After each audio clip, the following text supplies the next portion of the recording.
പ്രതികളായ വിദ്യാർത്ഥികളുടെ രക്ഷിതാക്കൾക്കും കൊലപാതകത്തിൽ പങ്കുണ്ടെന്ന് താമരശ്ശേരിയിൽ കൊല്ലപ്പെട്ട ഷഹബാസിന്റെ കുടുംബം. നീതി കിട്ടാത്ത സാഹചര്യത്തിലേക്കാണ് നിലവിൽ അന്വേഷണം നടക്കുന്നത്. രക്ഷിതാക്കളിലേക്ക് അന്വേഷണം എത്തുന്നില്ല. ഇനിയൊരു കുട്ടിക്ക് ഇങ്ങനെയൊരു അവസ്ഥ ഉണ്ടാകരുതെന്നും ഷഹബാസിന്റെ ഉമ്മ റംസീന പറഞ്ഞു.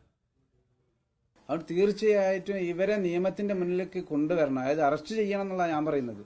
ഇവരും അതന്നെ പറയുന്നത്. ഇത്രയായിട്ട് എക്സാം എഴുതി അവർക്ക് കിട്ടി. ഇനിയിപ്പോ അവർക്ക് എന്താ ചെയ്തുകൂടാത്തെ? നാളെ അവർ ഞങ്ങളെ വീടിക്ക് നേരെ വന്ന് ആക്രമിക്കാൻ മടിക്കോ? ഇല്ല. അല്ലാണ്ട് ഒരു കാരണം വെച്ച് കഴിഞ്ഞാൽ എനിക്ക് തോന്നുന്നില്ല ഇത് മുന്നോട്ട് തോന്നുന്നു വെച്ച് കഴിഞ്ഞാൽ നമ്മള് നീതി കിട്ടാത്തൊരവസ്ഥയിലേക്കാണ് പോണത്. ഈ കുട്ടികളെ മാത്രം അതിൽ ഉൾപ്പെടുത്തിയിട്ട് കാര്യമല്ല. ഇതിൽ രക്ഷിതാക്കളുണ്ട്, അവരെ ഇതിൽ ഉൾപ്പെടുത്തണോ? അതാണ് വേണ്ടിയത്.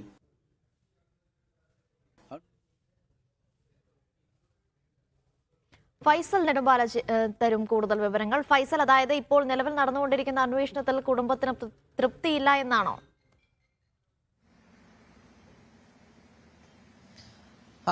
അനീഷ, ആ തരത്തിൽ വേണം നമ്മൾ ഈ ഒരു അവസരത്തിൽ കരുതാൻ. കാരണം കൃത്യമായി അന്വേഷിക്കുന്നത് പ്രതികളിലേക്ക് എത്തുന്നില്ല. ഇപ്പോൾ ഈ കുട്ടികളായിട്ടുള്ള ഷഹബാസിനെ മർദ്ദിച്ച കുട്ടികളായിട്ടുള്ള അവരിലേക്ക് മാത്രമേ ഇപ്പോൾ അന്വേഷണം എത്തിയിട്ടുള്ളൂ. ഇതിൽ പ്രധാനപ്പെട്ട നമ്മൾ കാണേണ്ട ഈ ഷഹബാസിനെ കൊല്ലാൻ ഉപയോഗിച്ച നെഞ്ചക്ക് എന്ന് പറയുന്ന ഒരു ആയുധമുണ്ട്. ഈ ആയുധം കുട്ടികളുടെ കയ്യിലേക്ക് എങ്ങനെ എത്തി എന്നുള്ള ഒരു കാര്യത്തിൽ ഇപ്പോഴും ഒരു വ്യക്തത വരേണ്ടത്. ഇത് പുറമേ നിന്നുള്ള ആൾ കൊടുത്തതാണ് എന്നുള്ള കാര്യത്തിലൊക്കെ സംശയമുണ്ടായിരുന്നു. ഈ കുടുംബവും തുടക്കം മുതൽ തന്നെ ഇത് ആരോപിക്കുന്നുണ്ട്. അതായത് ഈ പ്രതികളായ കുട്ടികളുടെ രക്ഷിതാക്കളും ഈ കാര്യത്തിൽ അല്ലെങ്കിൽ ഈ കൊലപാതകത്തിൽ നേരിട്ട് തന്നെ പങ്കുണ്ട് എന്നുള്ള കാര്യം അന്ന് തന്നെ ഈ കുടുംബം വ്യക്തമാക്കിയിട്ടുണ്ട്. അതുമായി ബന്ധപ്പെട്ടുകൊണ്ട് ഒരു തരത്തിലും അന്വേഷണം മുന്നോട്ട് പോകുന്നില്ല എന്നുള്ളതാണ് ഇപ്പോൾ കുടുംബം പറയുന്നത്. ഈ കുട്ടികളുടെ രക്ഷിതാക്കളിലേക്ക് ഒരു തരത്തിലുമുള്ള അന്വേഷണം എത്തുന്നില്ല. അതിലൊരു കാരണം എന്താണ്? അല്ലെങ്കിൽ അന്വേഷണം ഇത് കാര്യക്ഷമമായി മുന്നോട്ട് പോകാത്തതാണ് ഇത്തരത്തിൽ ഈ കുട്ടികളുടെ പ്രതികളായിട്ടുള്ള കുട്ടികളുടെ രക്ഷിതാക്കളിലേക്ക് ഇത്തരത്തിൽ അന്വേഷണം എത്താത്തത് എന്നുള്ളതാണ് ഇപ്പോൾ കുടുംബം പറയുന്നത്. അത് മാറിക്കൊണ്ട് കൃത്യമായിട്ടുള്ള അന്വേഷണം നടത്തി ഈ പറയുന്ന പ്രതികളെ, കുട്ടികളുടെ രക്ഷിതാക്കളെ അടക്കം പ്രതികൾ ചേർത്തുകൊണ്ട്